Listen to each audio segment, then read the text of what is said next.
Don't get your feelings hurt. Read this. Hey everybody, and welcome back to Payment's Void. Payment's Void. Void. And the one and only place where you can see Short Film Roundup is what this is called. Yep. the only show in the world hosted by No, just say it. the only show. Say it.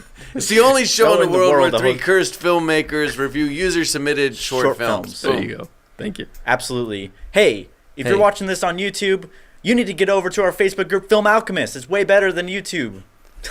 Yeah.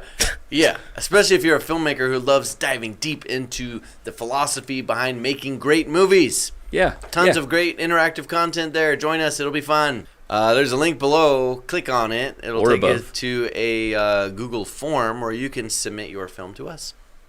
We can do the same thing to your film as we're about to do to this poor sucker. If you want to.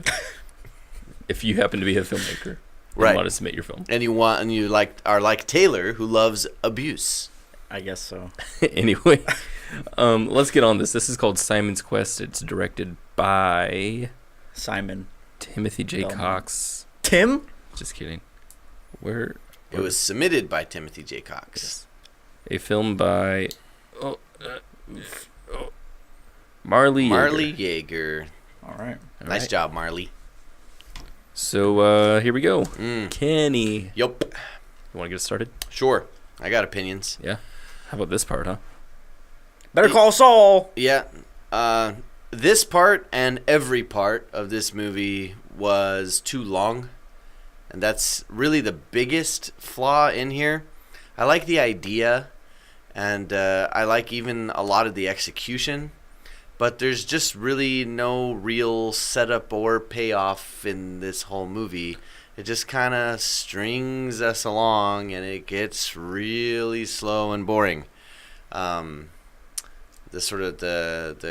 arc is not satisfying, as it doesn't really take us anywhere. So the characters are not developed enough for us to really become invested in them. I don't really care why these two are documenting this guy's story. I just know that they're doing it. And when you're making a fake documentary, you're still making a narrative. It's not a documentary. It's a narrative that you're writing. And so the same rules apply. You got to develop your characters. You got to have a story with an arc. You have a character who has an objective to get to a place, and there's challenges on his way that he has to overcome to get there. And we had none of those. And we had some, but not enough. Not enough, and way too much time to get there. Yeah. I felt very bored. Felt like we watched 2 minutes of movie spread over 22 minutes. I felt very bored. I got very bored too. Yes. And I think it's because, like you said, there was no objective. There was no thing that we're trying to do. Felt very meandering. And the one objective we had, which was get him a date, was achieved about halfway through the movie. I also felt like there was a lot of tonal confusion. Yeah. Where they couldn't quite decide if this was supposed to be haha funny, if it was supposed to be really poignant, more dramatic. Yeah. There were moments where it was like, we're telling a joke, right? And then like the eat babies thing. Right. Yeah. And then moments where it was just kind of sad. And so, the lack of like a really coherent voice and tone definitely was one of the weaknesses here. Yeah. I'm really curious as to the reason why this film was made, because it really doesn't feel like the filmmaker is trying to say anything here. And I'm not sure if because we don't get a lot of mockumentaries here. No. We've only had one other that I remember. One other and I'd use that term carefully, because generally mockumentary means a fake documentary that is made for the sake of comedy, for laughter. Yeah. There's a broader category of just fake documentary, which encompasses all kinds of fabricated nonfiction, right? So fake documentary. Mm-hmm. And there's a lot, and they don't have to necessarily be funny. They can be completely straight-laced, dramatic, or sad. Catfish. Catfish is a great one, actually. That's a good example. Yeah, except they still haven't come out and admitted that it's fake. It's fake. Like, that's a part of the. There's a couple better examples, I think. Yeah. One is a film called Forgotten Silver, which is one of Peter Jackson's first movies. Yeah. Where he discovers the archives of a filmmaker, a fictional filmmaker, who, as it turned out, pioneered like every great cinematic technique. Now that sounds like the tone would be serious, but I can see the under like So reading there's between no the lines. gags. Like there's No gags. But I could see watching it and thinking, haha, this is funny the whole time. Because of what you know, the context in your head. Sure. Right. Then another one I highly recommend because it's an amazingly well done production, and it's a performance piece. There's this documentary called Brothers of the Head, and it's a fake documentary called Brothers of the Head, and it's about two punk rockers who are conjoined twins that are connected at the head, and how they were this sort of underground punk sensation in England in the 1980s. Yeah. And they're making a documentary about them 20 years later, and so they bring on the filmmaker who made a narrative film about them 20 years ago, and the author who wrote the book about them, and all these people who, of course, none of them are those real things. Right. And they're just telling this story as if it really happened. There's nothing funny about it. Yeah. It's literally like an exercise in storytelling, and it's great. Now that I think about it, I've seen one that was kind of like that. That was it's about dragons in on the History Channel or something like that, and they made just a straight-laced documentary. I remember that, yeah. About dragons, yeah. Yeah. And it wasn't funny at all. It was really cool. But you see, the ones that work have a very defined purpose and tone. Right. Right? They're like, this is the voice we want, and this is the objective we're trying to get to. Yeah. And I'm not sure what that is with this film. Yeah. I was often left, and this is a question that I have a lot of times when it comes to a fake documentary or a mockumentary, is why choose to do it in this style? Yeah. You know, why choose to do it in this style? And I feel like I've seen some fake documentaries and mockumentaries that would just be better traditional narrative films. Yes, and I felt that a little bit here with this one. I honestly think that sometimes that choice is made because it's easy. Yeah. Yeah, I can see It's that. like it's viewed as an easier way to tell a story. That's still a legitimate kind of form because or we whatever. could shoot it like run and gun style. Right. There's permission to have shaky cam or bad audio Yeah. because we're supposed to make it look like it was real life. It was just happening around us, Right. you know. You can even improvise lines, you know. Yeah. And I'm not necessarily saying that's why it happened here, but when that is the case, if you're choosing to do fake documentary because it's a hack, because it's easier, Right. that is really risky territory because you're shooting into a movie without super clear intent. You know, if you want your fake documentary to work really well, you want a written script with every single piece of your story laid out the way you want it to work. Yeah, definitely. So it's still a narrative. And when it comes to fake documentary, and because regular documentaries have so many things that don't work well, you know, because you have to collect pieces and then, like you said before, like put them. You're telling the story in post, you know, and so you have to edit around things and all that.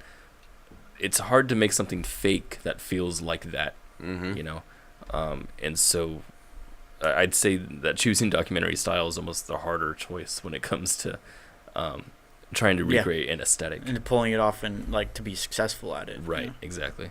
So you're totally right with it being much more simple, but yeah, to pull it off, it has to be really good. I have a quick nitpick.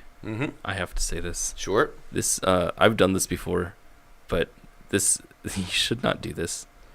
This TV is rotoscoped out right there, and it never comes back on. Oh, I'm very mad at that. Oh yeah, I heard you say that. You're like, he turned off the TV with his butt, and I didn't know what you meant. But now with seeing that on the replay, that is a bit egregious. Yeah. It's just not necessary. Just cut away. Yes. Just turn off the TV. It's just not necessary to have it like that. Sorry, that's a nitpick. Well, since we're on the topic of nitpicking, we're this one nitpicking this early. Yes, this one bothered me because you couldn't even pull this off in a documentary, and that is where they're playing catch at the park. Oh, so yeah. like even if this was an actual documentary, I was thinking about that. This is impossible audio. Yeah. So Right? even if they had lavaliers on, You'd you'd hear him running. That's what right? I'm saying. Like Yeah. like they didn't even put in the effort to have him like out of breath. Yeah. You know. Well, so why is this a shot? That's what I want to know. Right. You know? Why don't we just have this conversation sitting on the steps or something? Or why like doesn't that? the camera run around with him or something? And again, Yeah. this was another moment where the humor got way out of line with the tone of the rest of the performances. Right. Like apparently he like is like a dog and he likes to play fetch and that's funny. Yeah. Right? And she's like going like, "You're a good dog, here you go." Right. And he's like, "Oh, that's demeaning," you know. That like now we're writing comedy again and it just doesn't all tonally bind. Right. Because this is a dramatic piece. Right. About a love story. But yeah. we don't have we have a huge proximity issue with the sound. The Yeah. sound sounds like they're sitting right in front of us for Right. one. We need way more ambient tone in there to make it feel like they're far away. And two, you got to put in the effort to fully well, not just fully, but if you're doing ADR, you got to ADR the performance, you know, which Well, is they're running, they're yeah. playing catch. And that's a really hard thing to do. And that's why I was wondering, like, if because it's a documentary, if that was a real documentary, and you had lavs to go with your setup, Mm-hmm. you would just hear them the whole time. Say you didn't have lavs in this instance, and you're trying to make that shot anyway. That's fine. Just move the camera inward, like you would with a real documentary. You know, Yeah. Try to capture the sound by them. Don't do this big wide shot. You know, you don't need that.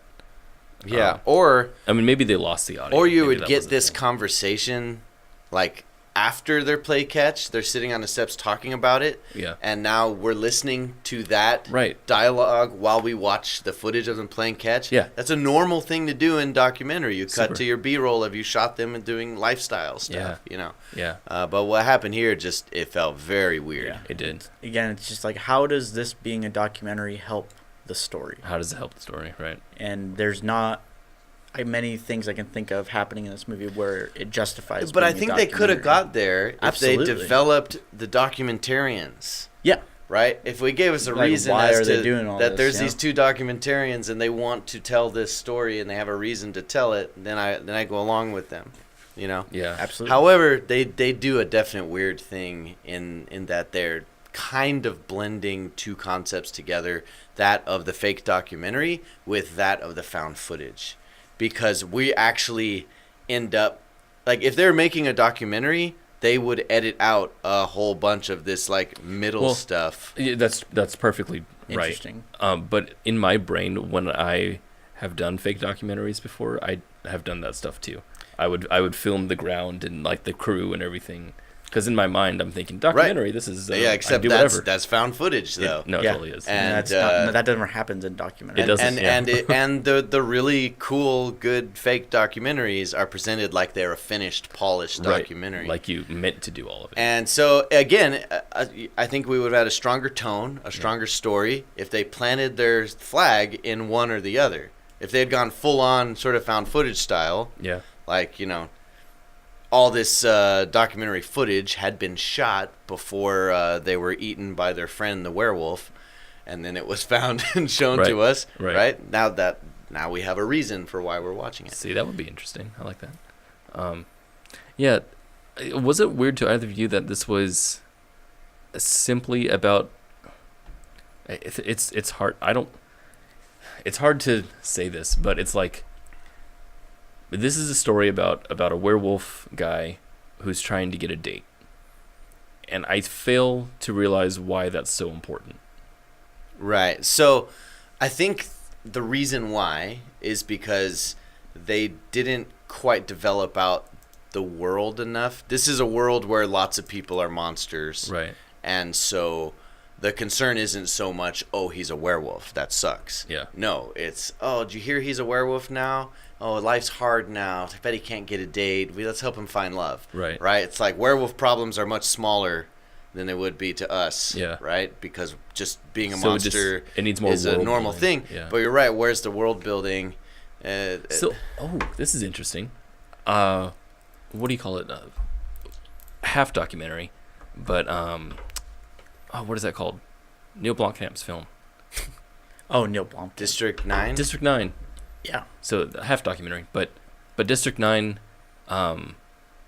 did that where we have an alien species, and the biggest problem that we have is immigration, which is awesome. Yeah. Right? Yeah. I love that's a thing, and I love that the documentary here did the same kind of thing where we're like, the biggest problem here is a love story. Like, it's a very human thing to have, and that's awesome. But in Neil Blomkamp's film District 9, there's a ton of world building before anything, right?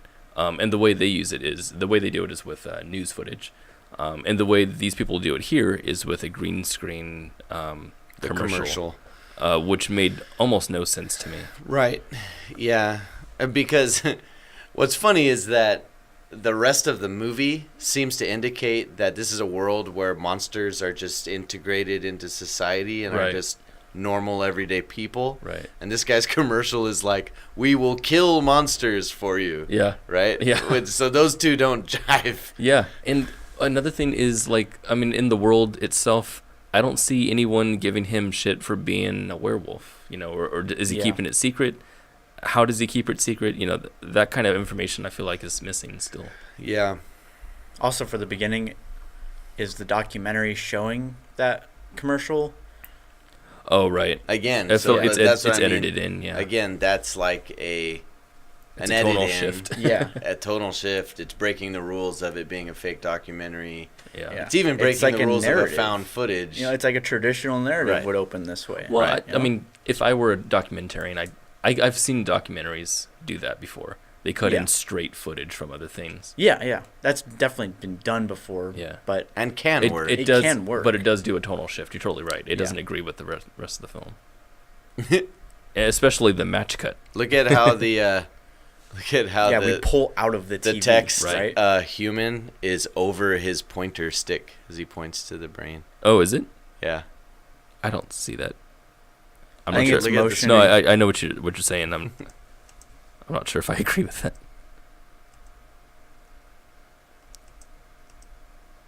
That's weird. Inconsequential. Anyway, but yeah, the match cut where we come out of the screen here is totally breaking the laws of that they set up here. Yeah. Right. That's a narrative scene. Yeah. Exactly. It's like, what did they document? Them pulling the camera straight through the television into real life and then pick up the camera? I just want to show this. This is what we're talking about. This part. That part. Oh, okay. Yeah. So he doesn't pull out of it. But that happens in narrative dramas. That's a narrative technique. That's an editing technique. Yes. That's not a documentary. This is how Breaking Bad to be perfectly fair, right. I call bullcrap on documentaries that mix this sort of thing in. Right. Like real documentaries try to do that, and I'm like, that's not flying right. Match cuts mean you intended that to happen outside of your control. Yeah. And I'm as a documentary filmmaker, I get really picky about this kind of thing. I hate when people try to pass something off as documentary that is not. Yeah. Right. So, walking around in front of a camera talking about what your political beliefs are and occasionally mixing that with interviews isn't a documentary. What are you talking about? I do not name names. Oh. Michael Moore. Oh, okay. Not to say his movies are bad. It's just they're not documenting anything other than his opinion. It's an opinion piece. Yeah, I mean, I wouldn't name names, Morgan Spurlock, but... Morgan Spurlock does it too. Right. The two most popular documentary filmmakers of the last decade don't make documentaries. Not to name names. Ken Burns. Kim Burns actually makes documentaries. He's always shoving his opinions down my throat about baseball. I don't think he is, though. And jazz. And World War II. Oh, jeez. Vietnam. Anyway. Yeah, well, he's not as entertaining as Michael Moore. But what are we? We have a section now where we talk directly to the filmmaker. Are we questioning? Is it that time? It's that time. Oh, it is question time. So if you have some questions, None dear of us viewer, watches. that are not the filmmakers, if you have questions for the filmmaker, please post them in Film Alchemist next to this video. Yes. Join the conversation. It's always a lot of fun. And typically the director will come in and talk to us. So can you go to the credits of the film real quick? yeah, I want to see if any of these actors are the filmmakers. So John, Posey, Tully, and Lucas. And then who directed it? Marley Jaeger. Okay, Yeah. so all different people. Jaeger. I do want to point out that Simon's Quest is the name of Castlevania 2. Do it. Point it out. And there it is. And Castlevania is one of my favorite games. I love Castlevania as well. Anyway, Pat, that's who Tim played this time.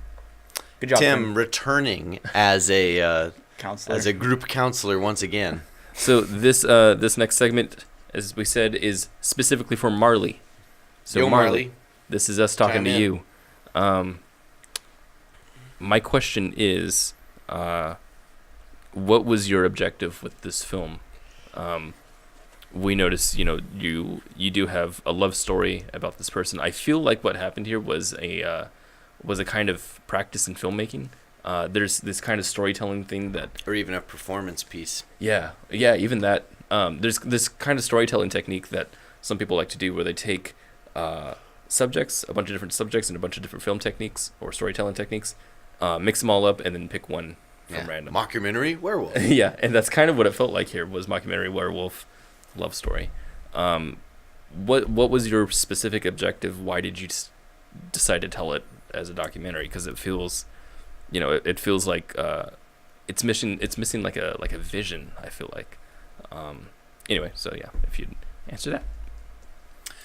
I am guessing, and if I'm wrong, you can correct me, but that you shot a lot of sort of improv style performances all surrounding this, and then sort of edited it together into whatever strongest cut you thought possible. So one of my questions is, how much more footage exists for this? I've done a project that was very similar to this, and my 10-minute short came from like 2 hours of content we had created with these fictional characters I had made that I was documenting. So what was your process like? Was there a lot of improv? Was everything scripted? And how much footage did you actually create? I just want to say that the baby eating thing was really funny. It made me laugh. It's not a question. Oh, is that what we're doing? Yeah. Questions. Oh, okay. Sorry. I have one simple question, and that is, who are your influences as a filmmaker? That's it. Bam. And after doing this, what are your thoughts about the fake documentary / mockumentary format and style? And is it something you have returned to or will return to in the future? Coolio. All right. Well, Thank you, Marley. Thank you, Marley, for making that. Thank you, Tim, for sending it to us. And we'll see you next time on Short Film Roundup. What? We have a closer now? We do? Is that what that is? See you Is that next a- time is that- on Short Film Roundup. Say it one more time. See you next time on Short Film Roundup. I don't. D, shut up. We've never had a closer. See you next time on Short Film Short Roundup. roundup. Jeez, come on.